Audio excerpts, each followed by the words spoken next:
Agir pour l'environnement, le seul magazine de l'océan Indien entièrement consacré à l'environnement de Mayotte. Alors bien évidemment, on va parler d'eau et on va se poser une question particulièrement importante. Comment dessale-t-on de l'eau de mer? Parce qu'on a besoin d'eau et il paraît qu'on va en dessaler davantage à Mayotte. Alors agir pour l'environnement au quotidien, eh ben oui, moi j'y crois.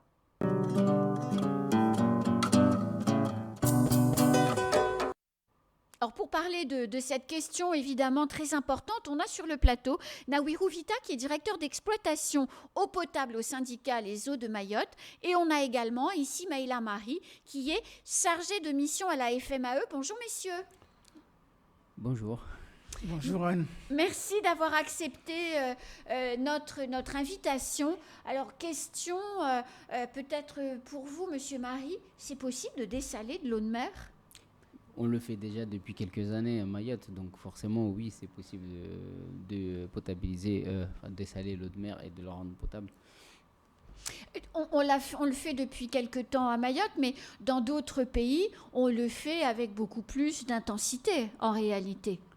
On dessale beaucoup plus de mètres cubes, on répond même dans certains cas aux besoins quasi entiers de tout un pan de population. Je pense à Barcelone, je pense également aux pays du Golfe Persique. Oui, puisqu'ils ont peut-être aujourd'hui moins de ressources que nous et forcément ils ont plus de besoins en eau que nous ici à Mayotte.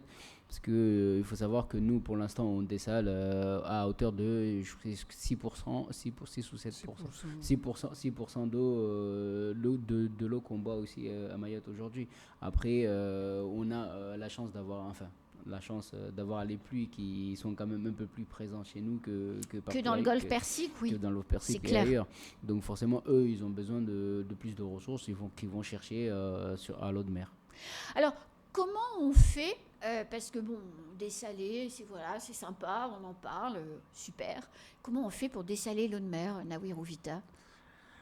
C'est une procédé qui est très répandue, surtout dans les pays arabes et dans le Golfe Persique.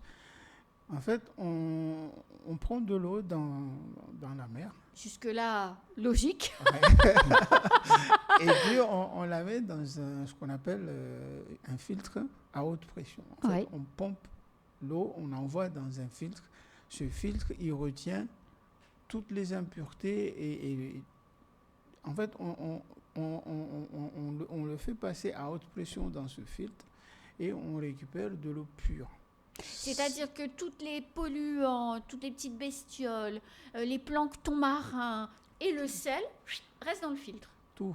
Il y a l'eau qui sort, il n'y a pas de goût. Il n'y a pas de goût. Mais c'est après qu'on remet les produits permettant de retrouver de l'eau. On reminéralise en quelque sorte. On reminéralise l'eau. Sinon, à la sortie de l'usine, c'est quasiment pas bon dans la bouche, quoi. C'est pas bon dans la bouche, mais c'est un produit pur quelque part. Qu'est-ce qu'on fait une fois que ce processus a fonctionné? Parce qu'il y a deux processus pour fabriquer de l'eau de mer. Il y a la condensation et puis il y a cette osmose dont vous venez de parler. Nous, ici, à Mayotte, on fait quoi? De la condensation ou de l'osmose? L'osmose inverse.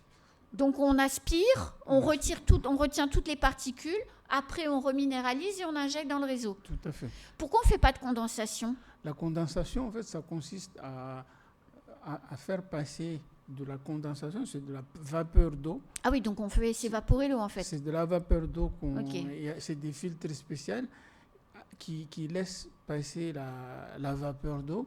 Une fois sorti, ils se mélangent avec de l'eau et ils deviennent de l'eau. Donc, par contre, c'est une technique qui bouffe beaucoup d'énergie et qui n'est pas pour l'instant maîtrisée et qui n'est pas en fait en termes de rentabilité, enfin comment dirais-je, de productivité, qui n'est pas très productif. Et puis les filtres se colmatent et se déchirent très rapidement, contrairement à l'osmose inverse, qui est une technique maîtrisée et qui permet d'avoir beaucoup plus d'eau très rapidement. Alors qu'est-ce qu'on fait du sel qu'est-ce qu'on fait des polluants, qu'est-ce qu'on fait des petites bestioles, du plancton qui sont dans les filtres alors? Tout ça, c'est récupéré et remis dans le milieu d'où on a Naturel. récupéré l'eau, mais pas au même endroit. Et c'est ce qui fait un peu aujourd'hui, il faut bien le dire, c'est ce qui fait un peu polémique. Est-ce qu'il y a matière à avoir de la polémique, étant entendu que la taille prévue pour cette usine est très petite par rapport aux super usines qu'on peut trouver en Europe? Ouais. On a prévu une usine de 10 000 mètres cubes jour. Pour l'instant, Sachant qu'on consomme 42 000 mètres cubes jour. 43 même. Vous voyez? Et si cette usine se fait, les études n'ont pas encore montré que la rejetée dans le lagon va être néfaste pour l'environnement. Maintenant, Aujourd'hui, les rejets de l'usine de Petite Terre se font, parce qu'on polémique beaucoup, on en parle, tout ça, mais il y a déjà une usine aujourd'hui en Petite Terre. Les rejets se font où? Est-ce que ça a un impact sur le milieu naturel et quelle est sa capacité réelle, cette usine en Petite Terre? l'usine de Petite Terre aujourd'hui est faite pour produire 4700 mètres cubes jour. Le rejet se fait en mer, plus loin, presque au tombant, parce qu'à l'origine, il y avait un rejet, c'est à l'origine 97, hein, il y avait un rejet qui était pas loin, et puis on a prolongé ce rejet, on a mis Jusqu'au tombant. jusqu'au tombant. Donc, au niveau du rejet sur Petite Terre, Pas d'impact sur le lagon. pour l'instant, il n'y a pas d'impact sur le lagon. Mais est-ce que on rejette les matières qui sont rejetées? C'est comme vous l'avez dit, c'est le sel qui est resté dans le filtre, c'est la pollution mais naturelle du lagon, et c'est les petits planctons, les petites bestioles. En réalité, il n'y a pas de produits chimiques. Non. C'est que de l'eau salée avec le contenu du lagon en vrai. Oui. Alors pourquoi certains s'inquiètent, Nawiru Vita? Il faut leur poser la question. Maintenant, chacun a sa position.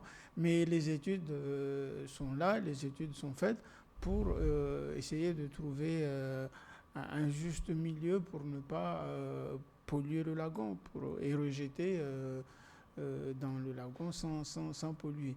Maintenant, il faut savoir que par rapport à ce qu'on vient de vivre en 2023, très sincèrement, la seule alternative envisageable pour moi de retrouver un équilibre de la distribution d'eau, c'est évidemment ce dessalement, cet endroit-là, parce qu'il permet d'injecter de l'eau au nord comme au sud.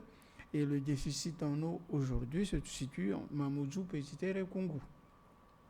Bien que Petite Terre, on peut dire qu'ils sont autonomes avec leurs 4700 mètres cubes jour, mais si on fait une distribution correcte avec des aménagements qui sont prévus dans l'ANRU, on pense là au quartier de la Vigie, notamment entre Apamanzi et à l'abattoir.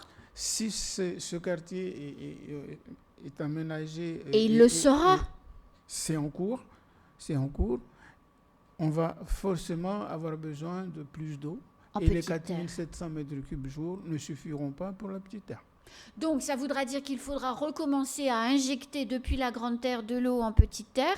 Et donc le site d'Ironibé devient stratégique en réalité. Elle devient pour moi incontournable. Alors quand on le voit beaucoup en ce moment, les coupures dans le sud. Elles sont fréquentes. On a eu l'occasion de l'expliquer dans d'autres émissions. Elles sont aussi le fait du réseau et de la manière dont le réseau a été construit. Mais si on a cette usine à Ironibé, est-ce que ça va permettre d'injecter de l'eau dans des zones où on en manque? Tout à fait. L'usine de l'Ironibé permet d'absorber le déficit qui est sur Mamoudzou, Congo, Petite Terre. L'usine, elle permet également d'injecter de l'eau sur le réseau qui passe devant pour alimenter toute la commune de Bandélé et d'Embéni. Si on fait les travaux nécessaires, on peut amener cette eau jusqu'à Chirongi. Ce qui Par veut contre, il y a dire un- qu'on un- limite les coupures. Tout à fait. Et donc le côté pénible pour les habitants de ces communes qui ont, comme nous tous, la coupure hebdomadaire, plus les coupures de temps à autre parce que ça marche plus et qu'il y a des difficultés. Si cette usine se fait, à main d'un miracle qu'on ait une augmentation de 5000 m3 jour sur l'île tout d'un coup, Les miracles, j'y crois pas trop, moi. non, cette usine nous permettra de sortir la tête de l'eau au niveau de la Mais distribution. Naouro Vita, quand vous dites si cette usine se fait, c'est inquiétant. Comme il y a des associations qui nous attaquent dessus, mais j'espère que le bon sens l'emportera et que cette usine va se faire. Pour l'instant, tout est fait pour que l'usine se fasse. Elle pourrait servir son premier verre d'eau, si tout se passe à peu près correctement, elle pourrait servir son premier verre d'eau quand ? Dans un an, 2025. En 2025, on pourra boire de l'eau dessalée d'Ironibé. Tout à fait. On avait dit au début de cette crise de l'eau que cette usine d'Ironibé produirait dans un premier temps 10 000 m3 avec une possible montée en intensité jusqu'à 50 000 m3. On est toujours là-dessus ou peut-être un peu moins ?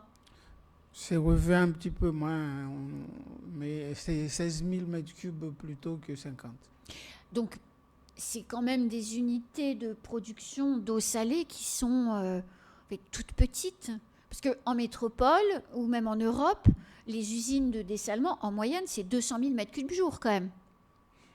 Oui, mais justement, c'est ce que je trouve un peu dommage, parce que ailleurs, ça se fait, et puis chez nous, on a tendance à se tirailler dessus. Mais je pense qu'avec le dialogue et le bon sens, une discussion avec tout le monde, je pense qu'on trouvera la solution pour faire cette usine. Comment on peut faire, Ismaïla Marie, pour justement convaincre la population que on a besoin de ce dessalement, que c'est...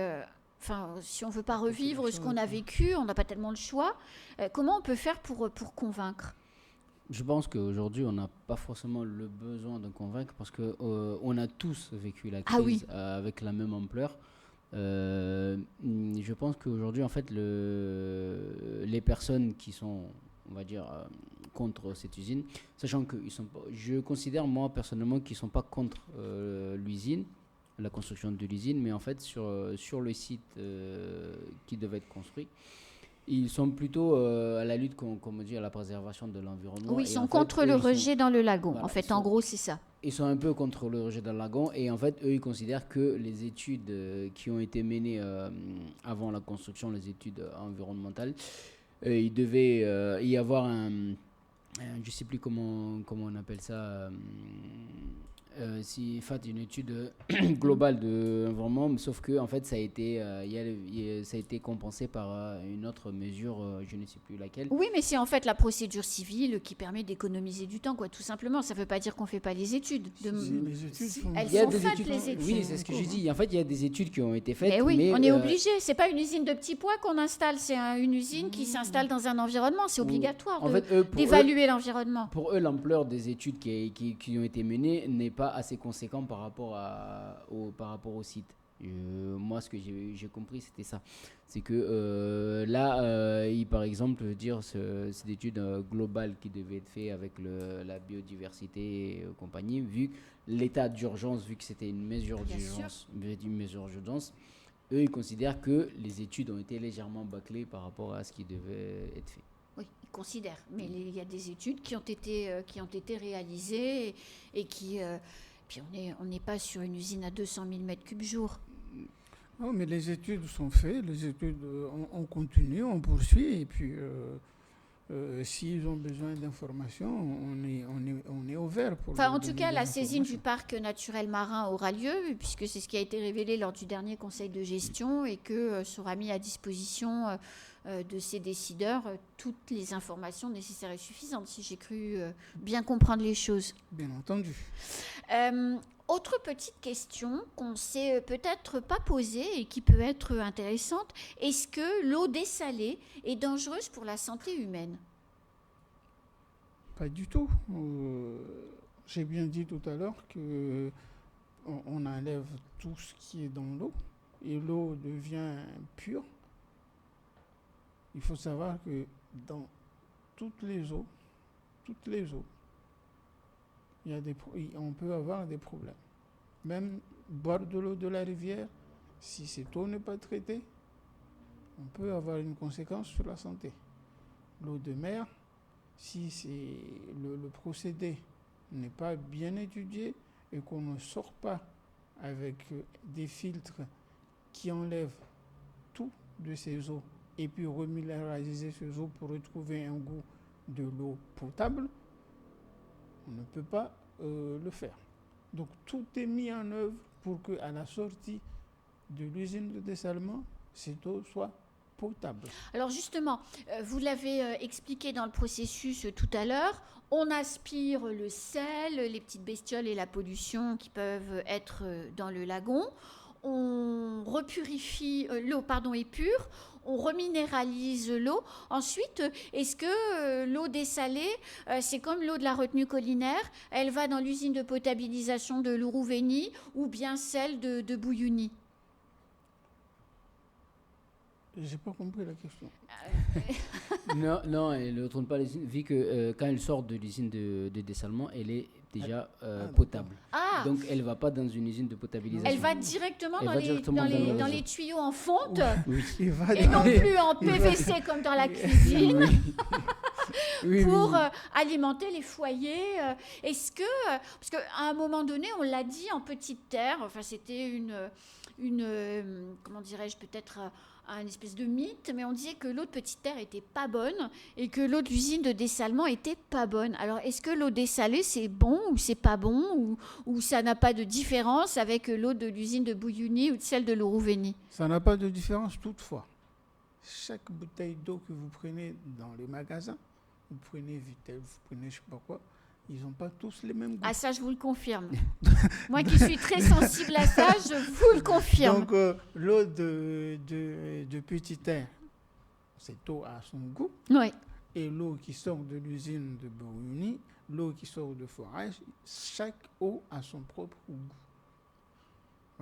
Mais ça ne veut pas dire que c'est un mauvais goût. Non, Ça Pas du peut tout. plaire moins à certains. mais c'est de l'eau potable, vous pouvez la boire sans conséquence sur la santé. C'est ça ce qu'on appelle l'eau potable.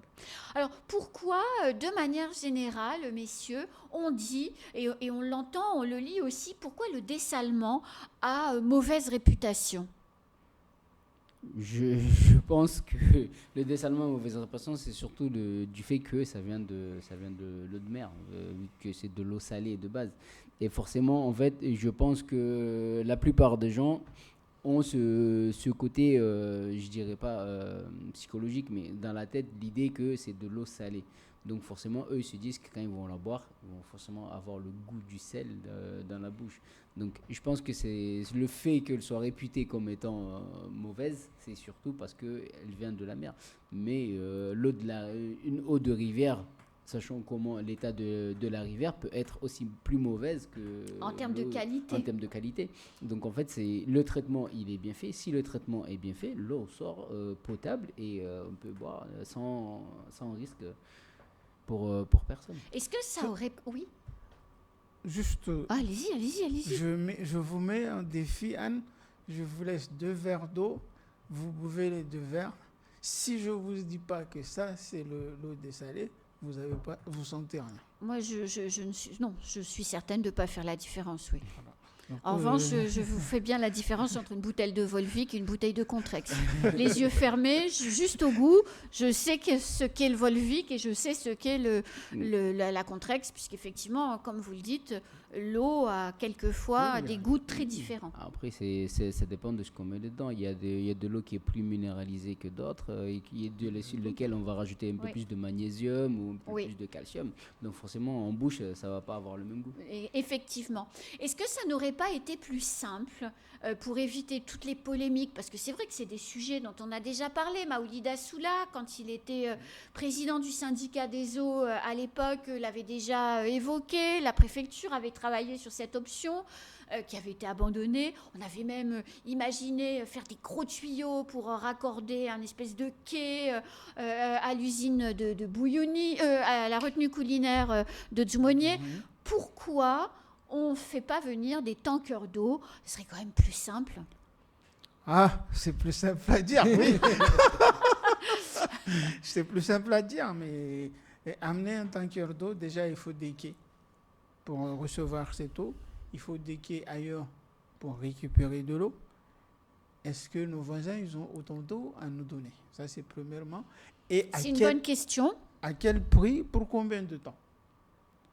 On va quand même pas prendre de l'argent public pour mettre sur un tanker d'eau pour avoir, je ne sais pas si c'est 10, 20 millions d'euros pour une consommation d'un mois ou d'une semaine. Je ne pense pas. Vaut mieux à mon avis, hein, ça n'engage que moi, vaut mieux travailler sur ce qu'on a, préserver sur ce qu'on a, faire en sorte que dans cette île, on puisse se dire que l'eau nous appartient et qu'il faut préserver son environnement. Parce que l'eau, on ne l'a pas comme ça. L'eau, on a des bassins versants qui alimentent les forages, qui alimentent les rivières, qui alimentent les retenues collinaires. Si on se dit tous qu'on va tout faire pour préserver cet environnement-là, je pense qu'on s'en sortira tout seul, sans vouloir aller chercher de l'eau à des milliards d'euros ailleurs avec des bateaux. Mais alors, comment on fait changer les représentations des gens? Parce que vous avez raison, quelque part, il faut qu'il y ait une prise de conscience. C'est vrai que les privations vécues l'année dernière ont quand même ramené chacun à éteindre le robinet quand on se lave les mains ou à utiliser un petit verre pour se brosser les dents. Mais comment on fait plus massivement changer les représentations de la population sur l'eau pour qu'on se mette à l'aimer, notre eau, notre ressource en eau, et donc y faire attention? Ça, c'est. Je pense qu'à un moment donné, il faut qu'on prenne conscience de la valeur et de la richesse de cette eau-là. Parce que la plupart des gens, en fait, consomment l'eau sans vraiment s'en rendre compte et se dire que demain, peut-être, il n'en aura plus. Là, les gens se disent que tant qu'il y a de la pluie, il y a de l'eau. Tant que les rivières coulent, forcément, on a de l'eau dans le robinet. Sauf que la quantité d'eau, n'importe où dans le monde, la quantité d'eau est quand même limitée. Et c'est limité avec les pluies.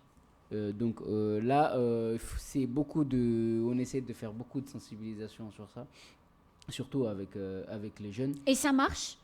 Vous sentez que ça prend ou que les jeunes s'en fichent en fait? Enfin, ou en tout cas, non, s'en fichent, c'est pas le terme exact, mais sont pas encore sensibilisés particulièrement autant que l'heure qui arrive pour aller faire leur, comment dirais-je, photos sur leur Snapchat et autres. La sensibilisation est compliquée parce que on a des jeunes qui sont attentifs au message, Ouais. comme on a des jeunes qui sont pas du tout attentifs au message. Donc quand on fait de la sensibilisation, on va arriver sur une classe de 30 élèves où on va avoir 15 à la moitié à peu près qui va être vraiment attentif C'est déjà ça, au discours. c'est déjà pas mal. Oui, c'est déjà pas mal, mais derrière on se rend compte que sur les 15 qui vont quand même écouter, il y a une partie qui va rien faire, mais une partie qui va vraiment faire passer le message. Donc aujourd'hui, notre but, c'est vraiment de pouvoir sensibiliser en plus grand nombre et faire passer le message vraiment à la population entière de l'île. Donc là, aujourd'hui, c'est on est sur de la spot de communication, où on est en train de créer des spots de communication pour pouvoir diffuser un peu sur Internet, au lieu de à chaque fois se déplacer dans des écoles pour pouvoir faire passer le même message, alors qu'on peut le diffuser massivement Donc les donner directement aux établissements, que les établissements diffusent pendant les classes et autres. Donc, et la mission qu'on a aujourd'hui, c'est ça. De changer de manière de faire pour être plus percutant. Voilà, pour être plus percutant et peut-être plus performant. Puisque si les spots de communication, ça c'est des choses qui vont circuler un peu sur le web et qui vont être à la portée des écoles qui pourront récupérer ces messages-là et les diffuser. En tout cas, merci beaucoup pour toutes ces explications. Je crois qu'on y voit plus clair. Et puis surtout, voilà, on ne se fait pas de film sur le dessalement. Hein. On est sur des unités qui sont réalistes en termes de taille et qui ne vont pas avoir d'impact environnementaux indécents pour notre lagon. Oui, et puis il faut savoir pour moi, la communication dont on parle, pour moi, ça doit être quelque chose de simple parce qu'on est tous consommateurs Oui. Et on est tous producteurs de déchets. Exactement. Donc, sachant que je suis consommateur et c'est moi qui pollue, je pense que c'est se poser la question soi-même, qu'est-ce que j'ai fait, qu'est-ce que je peux faire pour que ça ne se passe pas.